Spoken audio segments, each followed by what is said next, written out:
Benjamin Spock's first book caused a revolution in the way American children were raised. His book, The Common Sense Book of Baby and Child Care, was published in 1946. The book gave advice to parents of babies and young children.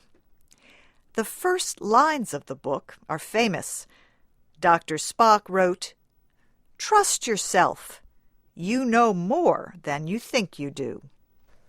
This message shocked many parents. For years, mothers had been told that they should reject their natural feelings about their babies. Before Dr. Spock's book appeared, the most popular guide to raising children was called Psychological Care of Infant and Child.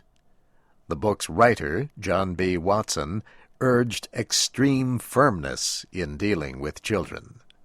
The book called for a strong structure of rules in families.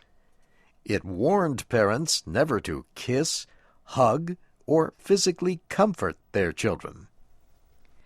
Dr. Spock's book was very different. He gave gentle advice to ease the fears of new parents. Dr. Spock said his work was an effort to help parents trust their own natural abilities in caring for their children. I was always trying to lean in the direction of reassuring parents. Dr. Spock based much of his advice on the research and findings of the famous Austrian psychoanalyst Sigmund Freud. Freud was interested in where is the origin of neuroses. I was interested in the other side of it, how do children grow emotionally, and I think Freud has given us very good explanation of the stages of development. Dr. Spock's book discusses the mental and emotional development of children. It urges parents to use that information to decide how to deal with their babies when they are crying, hungry, or tired. For example, Dr. Spock dismissed the popular idea of exactly timed feedings for babies.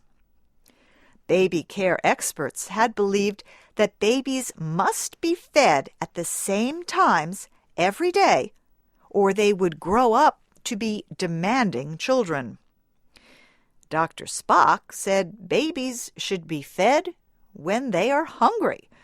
He argued that babies know better than anyone about when and how much they need to eat. He did not believe that feeding babies when they cry and hunger would make them more demanding.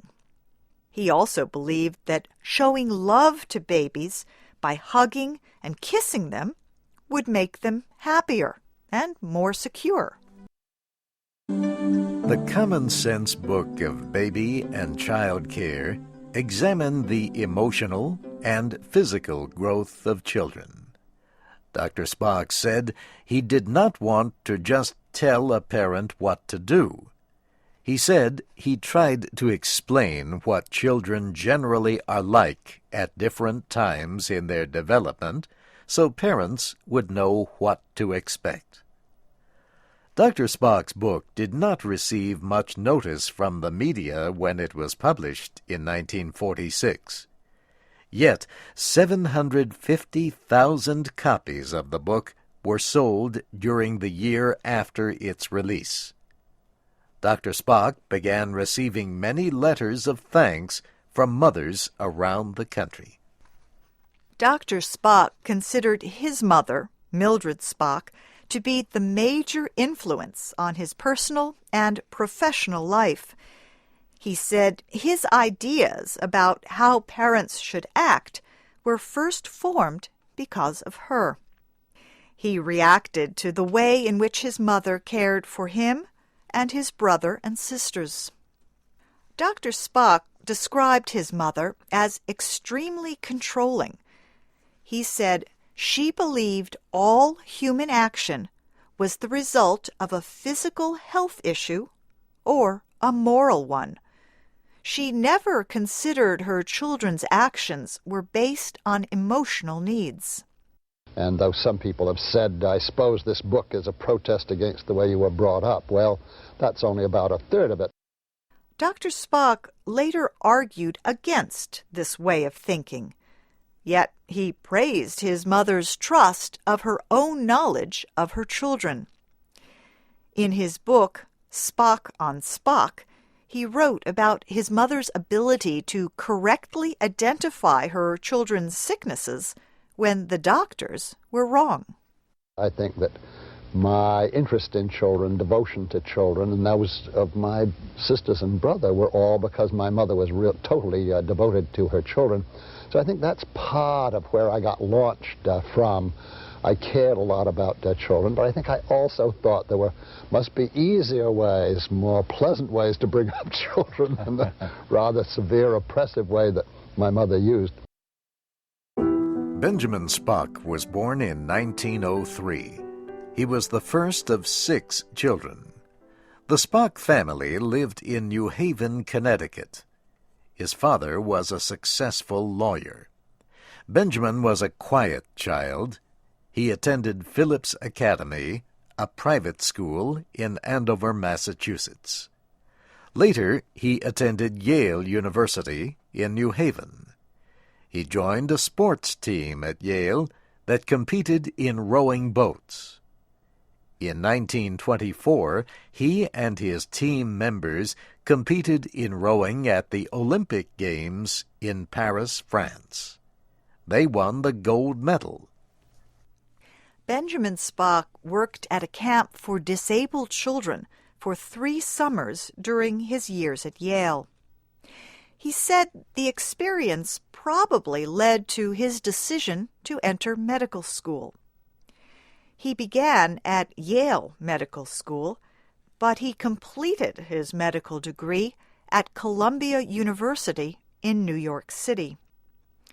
He graduated as the best student in his class in 1929. Benjamin Spock had married Jane Cheney during his second year in medical school. They later had 2 sons, Michael and John. Dr. Spock began working as a pediatrician, treating babies and children in New York City in 1933. During the next 10 years, he tried to fit the theories about how children develop with what mothers told him about their children. In 1943, a publisher asked him to write a book giving advice to parents. He finished the book by writing at night during his 2 years of service in the United States Navy. Jane Spock helped her husband produce the first version of Baby and Child Care. She typed the book from his notes and spoken words. During the 1950s, Dr. Spock became famous. He wrote several other books. He wrote articles for a number of magazines. He appeared on television programs. He taught at several universities. And he gave speeches around the country to talk to parents about their concerns. During this time, he discovered things he wanted to change in the book. He wanted to make sure parents knew that they should have control over their children and expect cooperation from them. So, in 1957, the second version of the book was published. He continued to make changes to baby and child care throughout his life. In the 1960s, Benjamin Spock began to be active in politics. He supported John F. Kennedy in his campaign for president. He joined a group opposed to the development of nuclear weapons. Dr. Spock also took part in demonstrations to protest the Vietnam War. In 1968, he was found guilty of plotting to aid men who were refusing to join the American Armed Forces. Dr. Spock appealed the ruling against him. Finally, it was canceled. However, the legal battle cost Dr. Spock a lot of money. The events damaged public opinion of the once very trusted children's doctor. Fewer people bought his books. Some people said Dr. Spock's teachings were to blame for the way young people in the 1960s and 70s rebelled against the rules of society. A leading American religious thinker of that time called Dr. Spock the father of permissiveness. In 1972, Dr. Spock decided to seek election as President of the United States. He was the candidate of the small People's Party. He spoke out on issues concerning working families, children, and minorities. Dr. Spock received about 75,000 votes in the election that Richard Nixon won. Dr. Spock's marriage had been suffering for some time. For years, Jane Spock drank too much alcohol and suffered from depression. She reportedly felt her husband valued his professional and political interests more than he valued her. In 1975, Benjamin and Jane Spock ended their 48-year marriage. 1 year later, Mary Morgan became his second wife. More than 50 million copies of Dr. Spock's Baby and Child Care book have been sold since it was published. It has been translated into 39 languages. The 8th edition was published in 2004. Benjamin Spock died in 1998 at the age of 94. Yet his advice continues to affect the lives of millions of children and their parents.